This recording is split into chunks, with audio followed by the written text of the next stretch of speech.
Beautiful morning to you and welcome to the exclusive interview segment here at Prime Media TV. I am Ayo and today we have an interview with a prominent person, someone you will love to listen to. We had an interview over the week with a renowned and seasoned lawyer, but I am not here to tell you about the interview yet. First of all, let's go on a quick break and as soon as we get back, we move into the interview.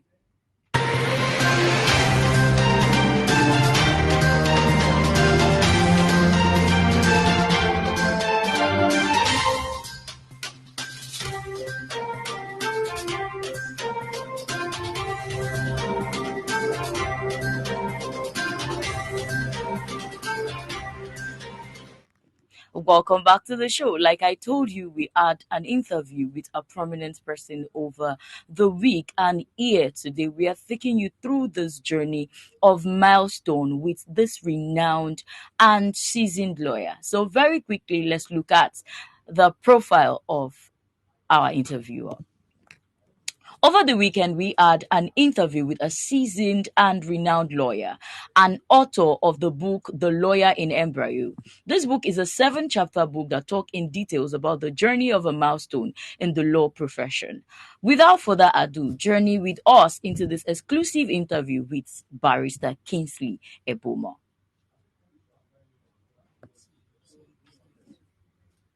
And author of this wonderful book you're saying, Kingsley Ebimoh.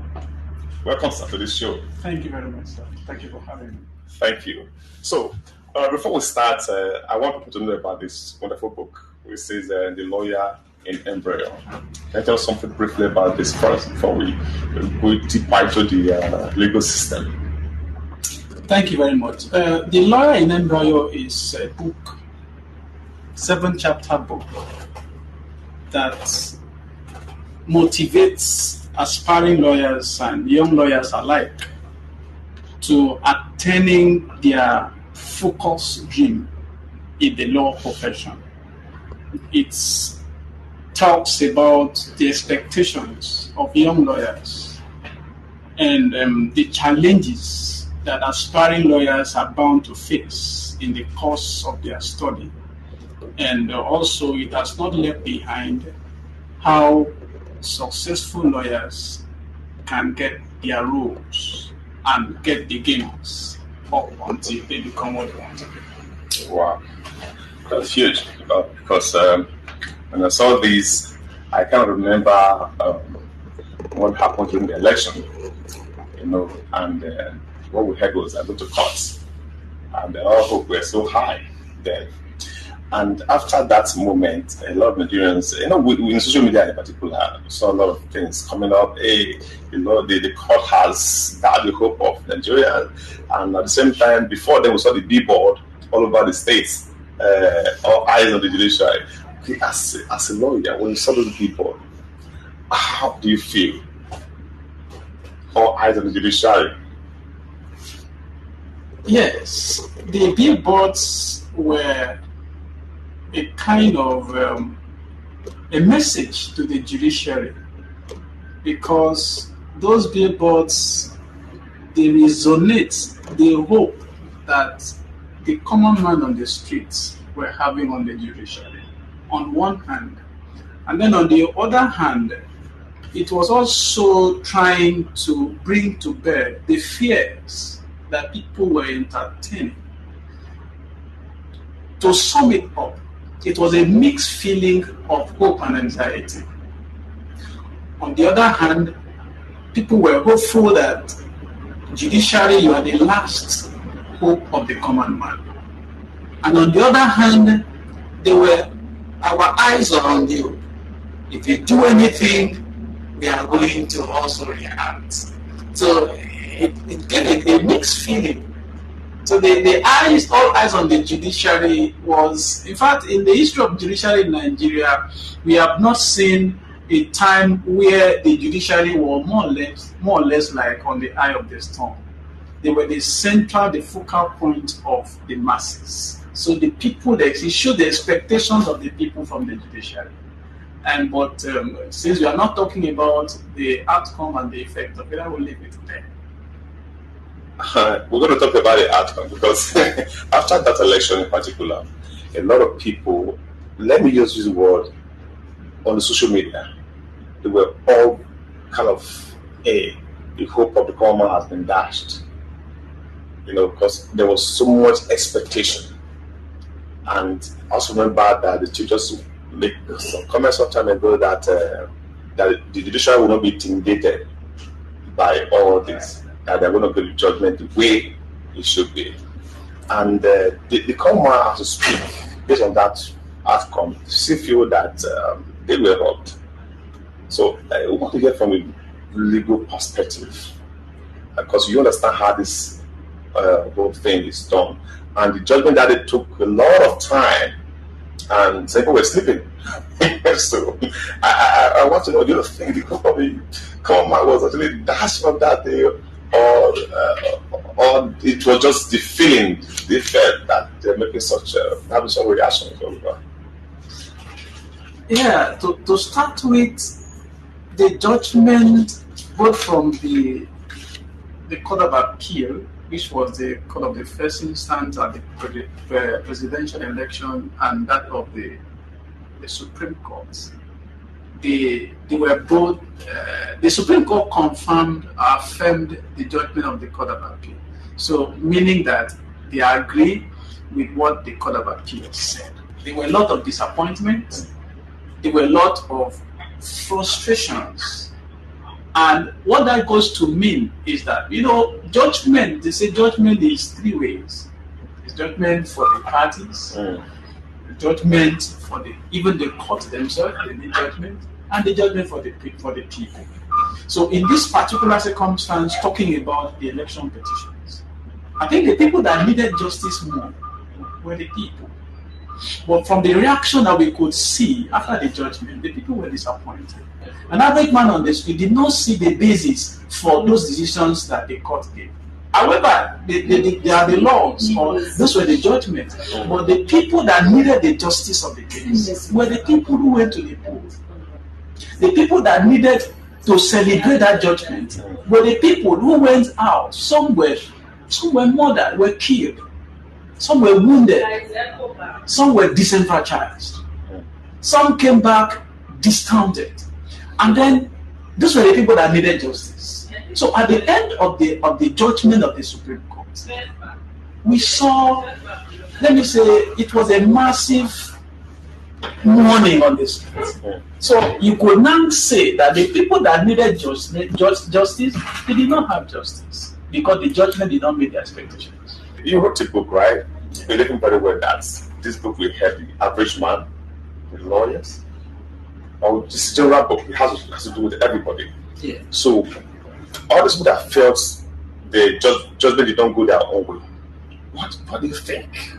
What advice do you have for them right now? The advice I will have for the people out there include that we are in a democratic process, and particularly our democracy. I cannot call Nigerian democracy to be nascent now.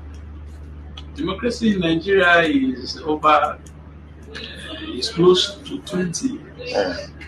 Okay, but we believe we are still evolving. So what I can advise the people is that we will keep pushing until we get there. But I know quite well that the judgment has really dealt with the hope of the people. But at the same time, we can't leave the governing process in the hands of the people that we feel are not qualified to rule us or to lead us. That would be a failure on our part as citizens. So that is why democracy is all about engagement. So we'll continue to engage with the system. We'll continue to engage with the democratic process. In fact, the electoral process, we'll continue to engage them until we get to where we feel that we have gotten what we wanted. So advice number one, we don't have to give up. Okay. Yes. The next one I'll ask is this: the way the chief justice is appointed, do you think is the right way should go, or it should be done in a different way to be able to have? Because if I am the one that appoints you for a position, and they say have a whole lot of rights over you to influence whatever you're going to do, whether it concerns me or it concerns a friend of mine or anyone around me, you understand, because I appointed you.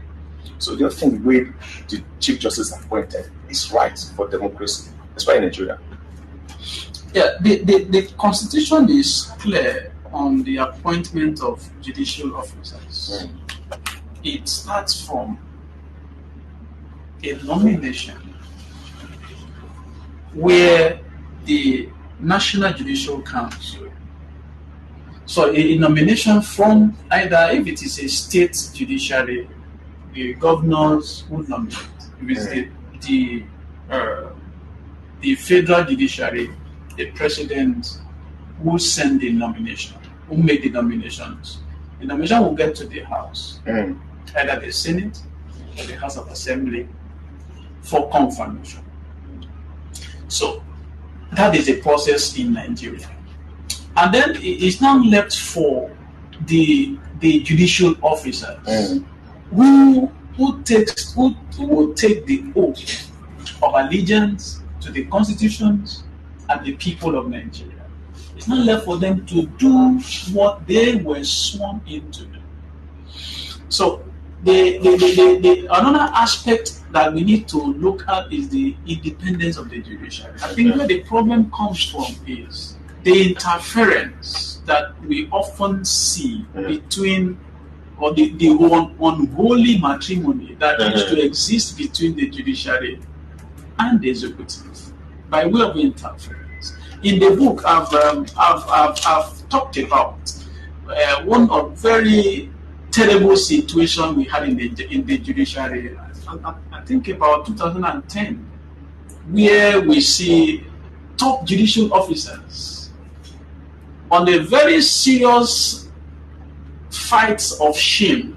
It was an open fight of shame. In fact, to the extent that one of the Nigerian dailies, national dailies, they carried an headline that said the president of the Court of Appeal opens another can of worms.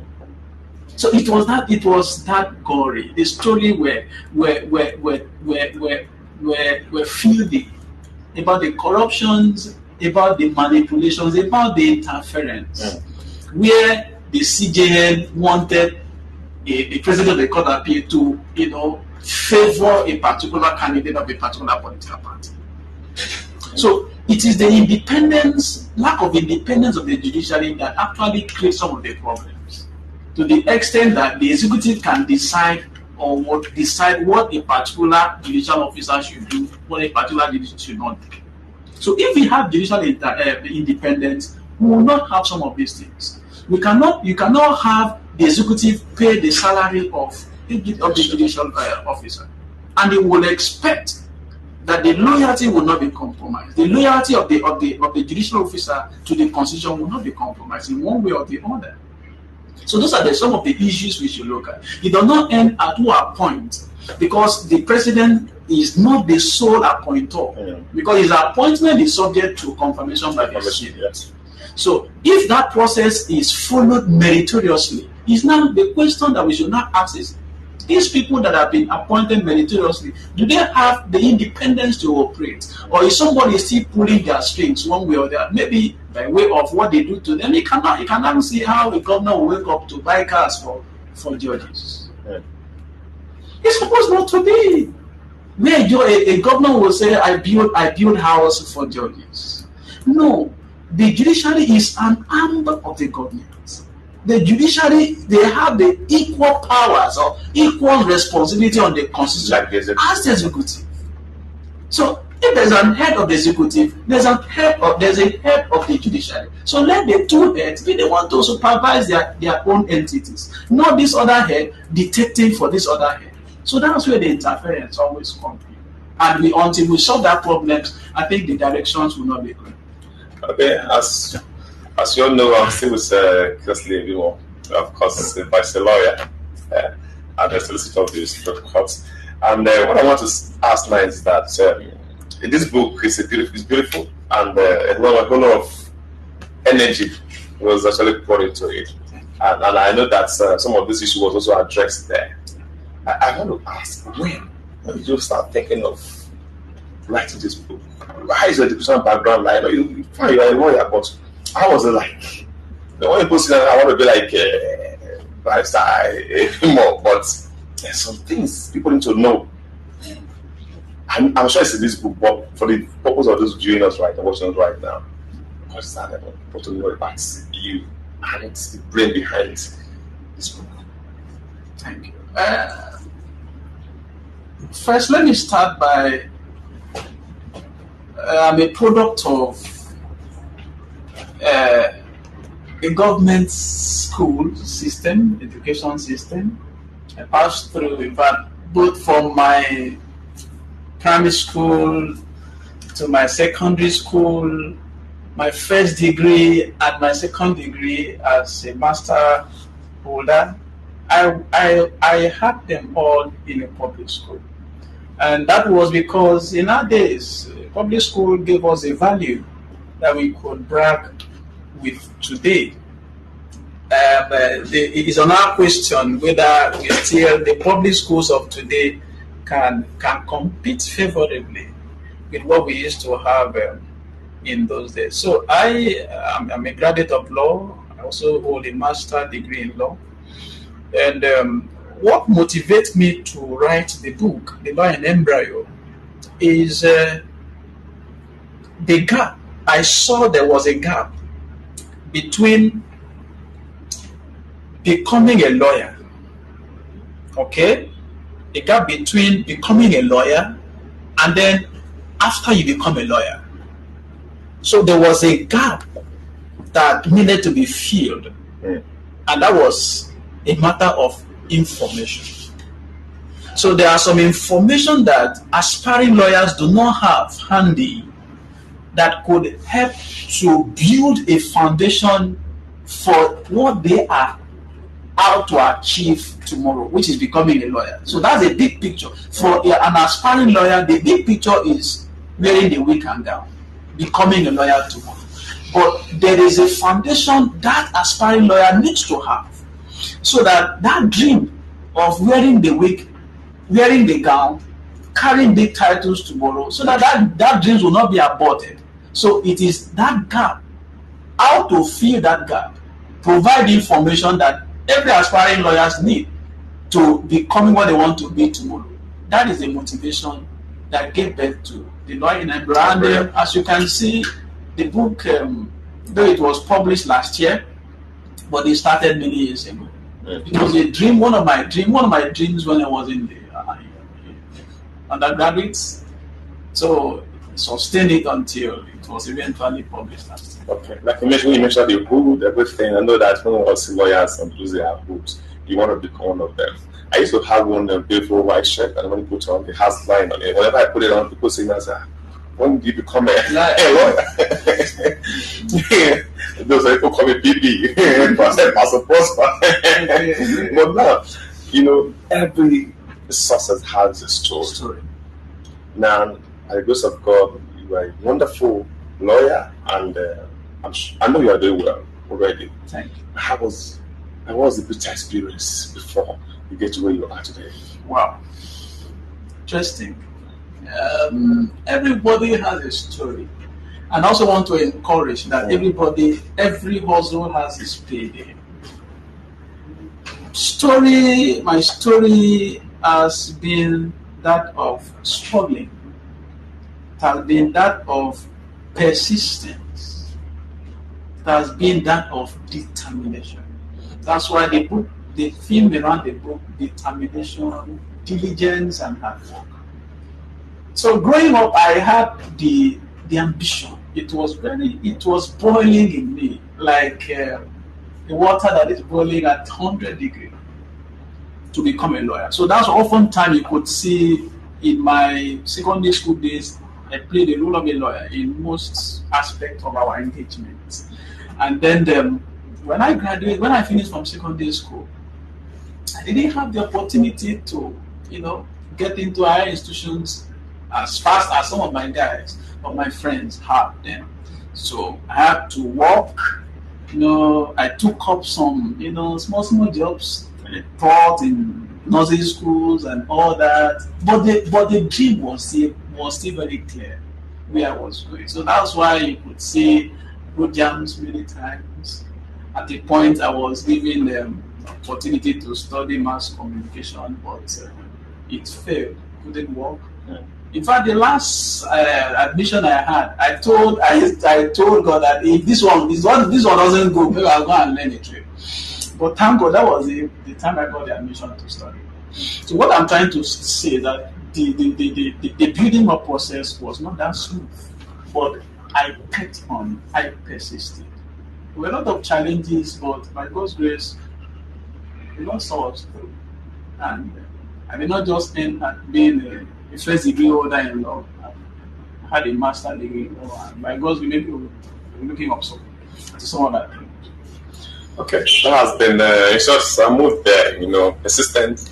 So the dream has been right from secondary school. Yeah. Right from secondary school. That's beautiful, and I believe a lot of people watching us right now that have still.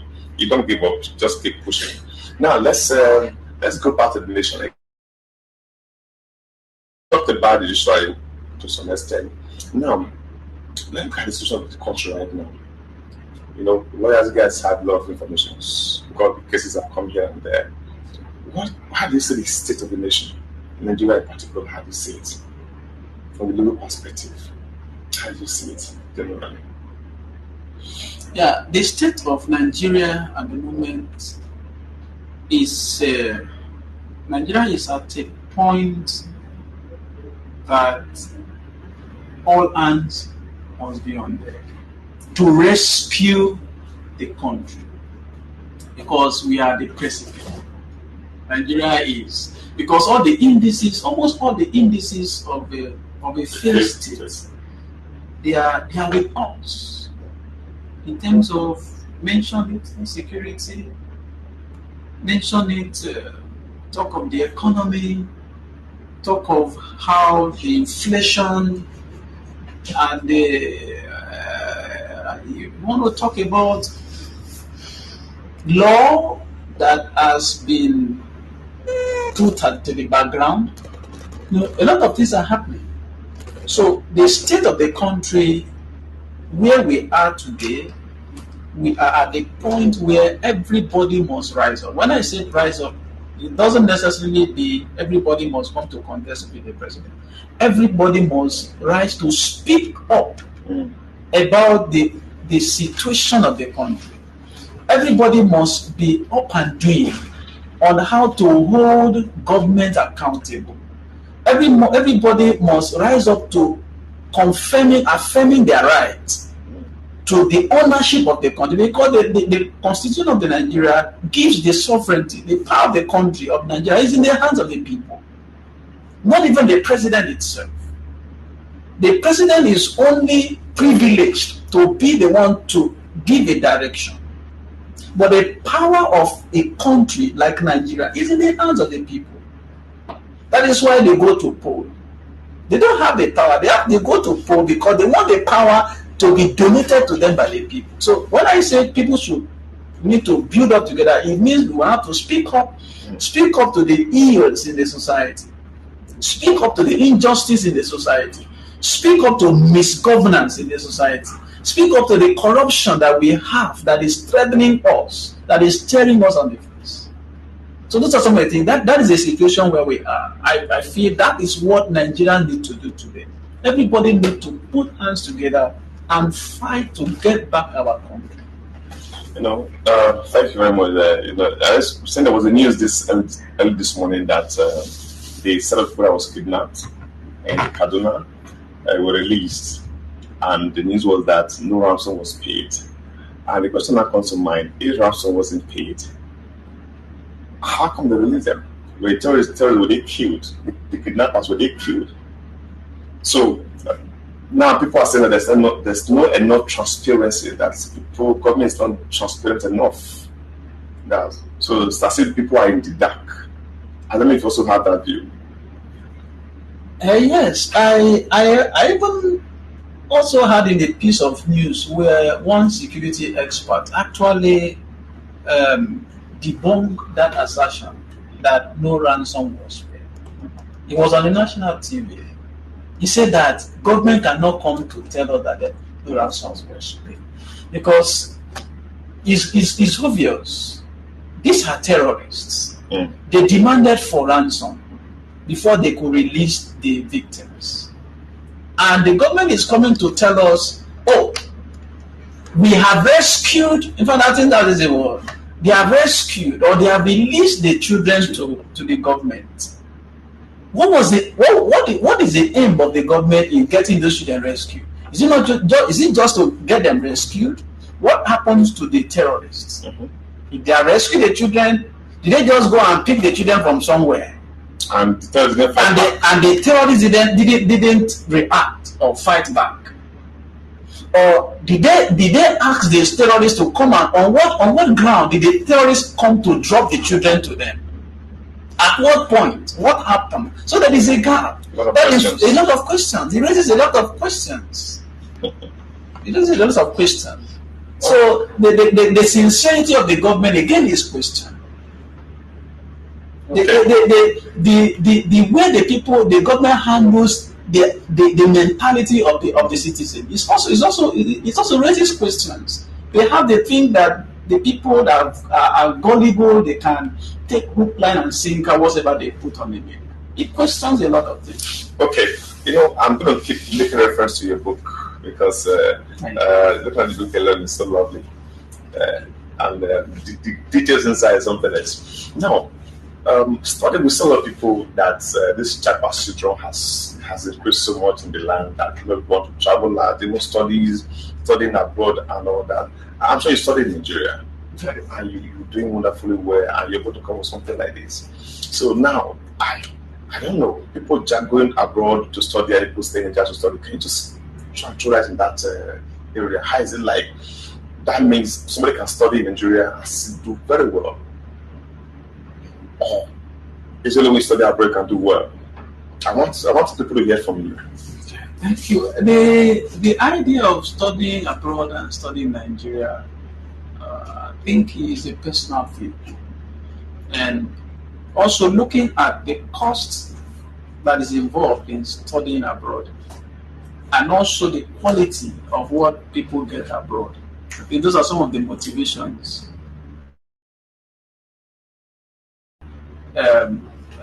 think of going outside to study. Particularly if you look at the law profession, no matter what you study abroad, if you want to practice law as the barrister and the solicitor of the Supreme Court of Nigeria, you will still need to come back to Nigeria. So those are some of the things. So if you go to spend that much studying law in abroad, then you will come back to Nigeria and then also do part of Nigerian, aspect of the law.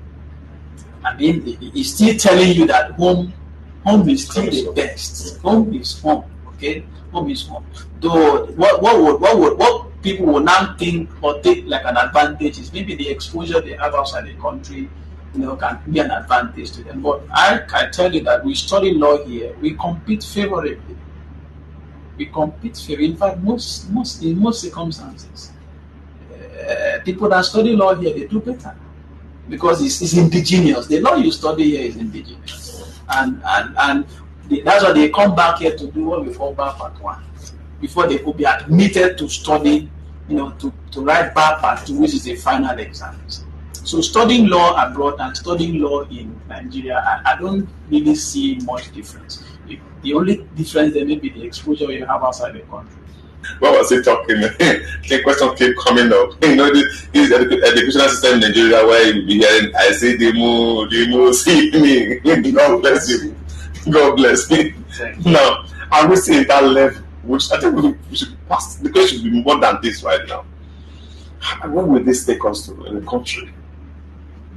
That tells us that we need to reform. We need to the education sector needs a lot of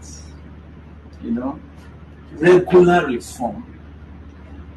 Our curriculum, in fact, the manner of teaching.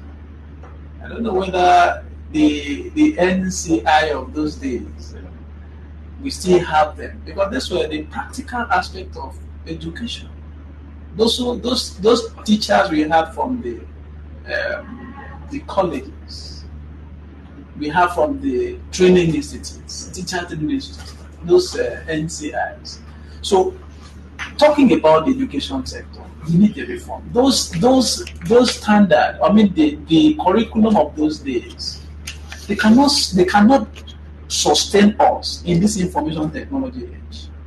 They cannot withstand the volume of what we need to become a total person or a total professional in a particular field.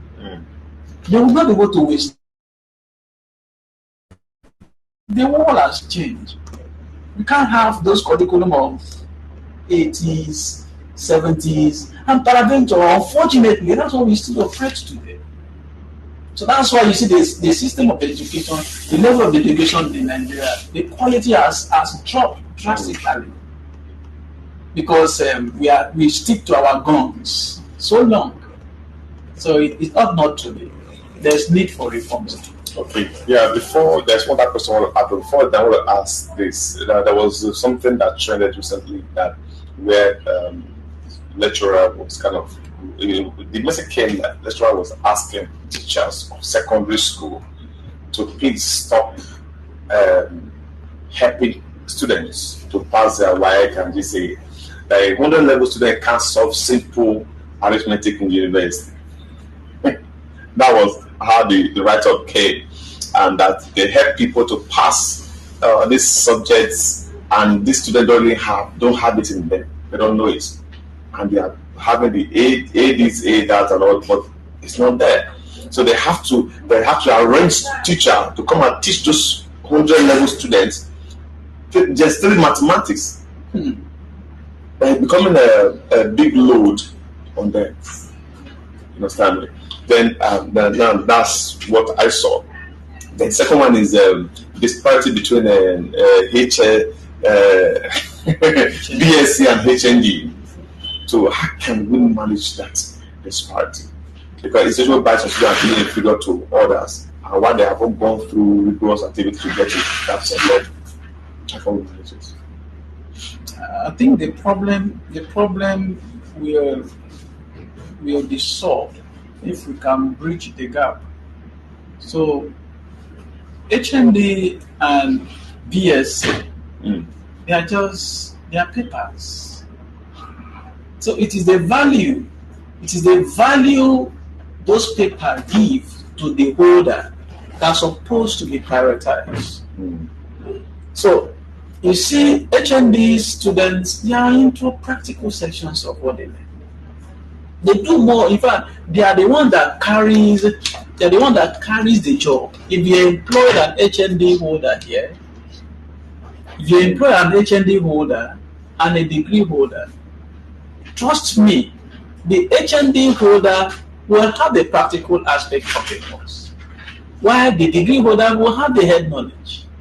So that's why most times you see HND holders, they excel in terms of the practical aspect of their field than the degree holder. So that disparity to me is absurd.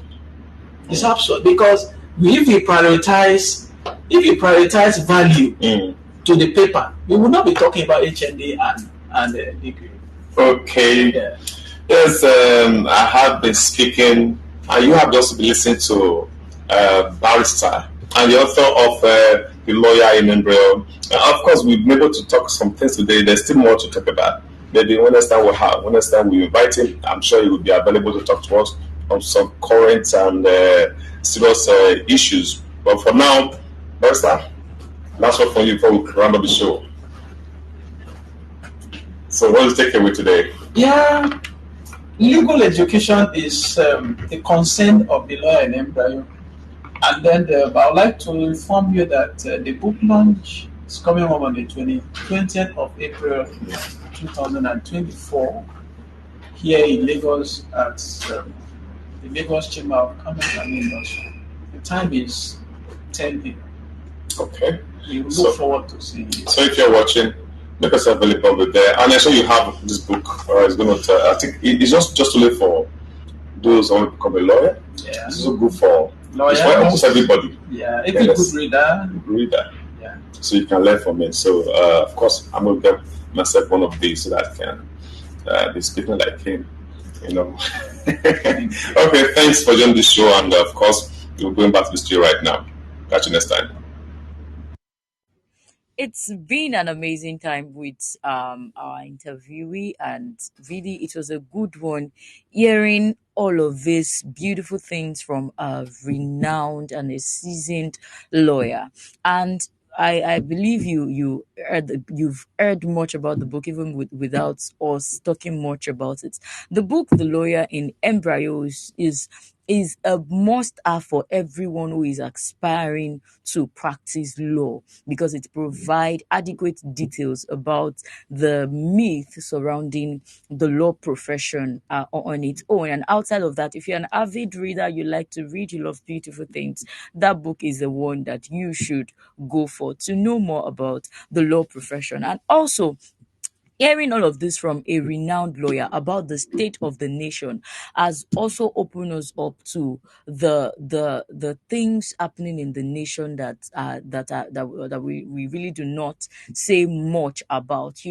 So when you hear things like this from a renowned lawyer, you should know it has really gone beyond repair. And I love the fact that he mentioned a lot of things about our educational system, how retard our educational system has been, and how we really need to do more. Because I mean, we are in the 21st century and we are still practicing a whole lot of things that has happened in the 80s that are not even in relations to what is currently happening in our economy. We need our educational system to be reformed to the taste of what is currently happening. There is need for our standard to be raised to equate what we are currently experiencing in the country. And also, this is a quick reminder to let you know that we will be bringing you exclusive interviews like this right here at Prime Media TV. So we look forward to having a wonderful exclusive session with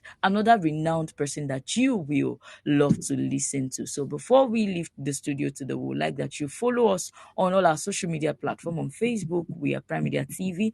On TikTok and Instagram, we are Prime Media Studio. And on the website, we are enginespeak.com. You can as well follow us on YouTube at Enginespeak for more exclusive interview like this. Once again, I am Ayo. Until I come your way again, do have a great day.